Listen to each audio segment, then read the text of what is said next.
L'agriculture commerciale a causé la disparition de 3 millions d'hectares de forêt entre 2004 et 2017. Au moins, man.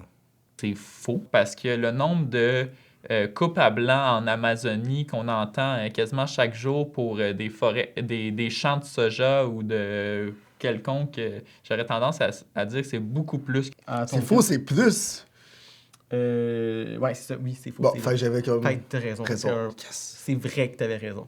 43 millions d'hectares. 43, oh boy, ok, oui, c'est beaucoup, beaucoup plus, là. Ça n'a aucun bon sens. Donc, c'est presque à la grandeur, en fait, la disparition de forêt, là, entre 2004 et 2017, c'est presque à la grandeur totale du Québec en forêt qui a disparu sur la surface de la Terre en 12 ans. En Haïti aussi, on a vraiment des problèmes de déforestation très, très, très importants. On dirait qu'on fait de la peine. Ouais.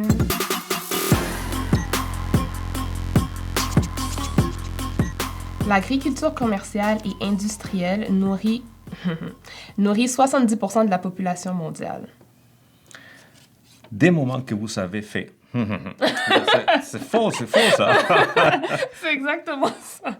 Mais t'as raison, la réponse c'est faux. La majorité de l'agriculture industrielle ou quoi que ce soit est utilisée par les pays les plus riches, donc qui ne représentent pas 70% de la population mondiale et que le 70% de la population mondiale vit plus d'agriculture de subsistance.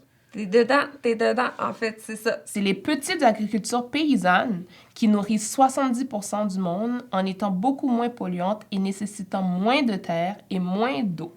Pourtant, elle est laissée sans soutien financier ni technique des gouvernements. Ouais.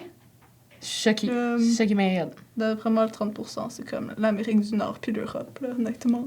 Ouais, c'est clair. Oh my God. OK. Je suis vraiment choquée.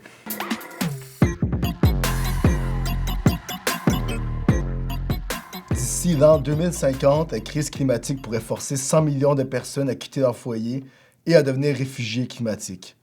Absolument d'accord. Vrai. C'est faux. Je veux dire que c'est vrai, ou plus. Réponse finale? Lâche ton papier, là. C'est faux. C'est beaucoup plus. C'est au moins 216 millions de personnes qui vont perdre leur chez-soi et être condamnées à une existence de réfugiés climatiques, selon une dernière évaluation de la Banque mondiale. On va pas être les premiers à être affectés, ça va vraiment être les pays plus défavorisés. Genre, c'est eux que ça va affecter en premier plutôt que nous. Fait que nous, on est là, ça nous concerne pas. Tandis que c'est de notre faute si ça l'affecte les autres. Ouais. Non, ça, c'est trash, pour vrai. Moi, je suis très impliquée dans tout ce qui a trait au mouvement climatique et les enjeux environnementaux.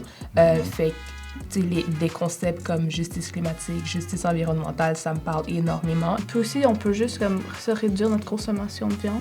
Tu sais, il y a plein de substituts. Moi, j'aime vraiment les beans. J'aime vraiment les beans. Ouais, comme moi, je pense que c'est ça, là. Moi, une des solutions que je trouve qui a l'air très intéressante puis que j'entends souvent parler de plus en plus, c'est la décroissance. Oui, absolument. Puis comme est souvent dit, c'est une croissance infinie dans un monde fini. Ouais. C'est pas logique, puis nécessairement, ça va accroître les inégalités. Ben, définitivement, surtout quand on considère qu'on a déjà tout utilisé les ressources de la planète puis qu'on consomme le vide actuellement. Exactement, c'est... Donc, tu sais, cette idée-là de la décroissance, justement, c'est sûr que c'est une solution là, qui est vraiment pertinente, là, puis qui est à nos portes.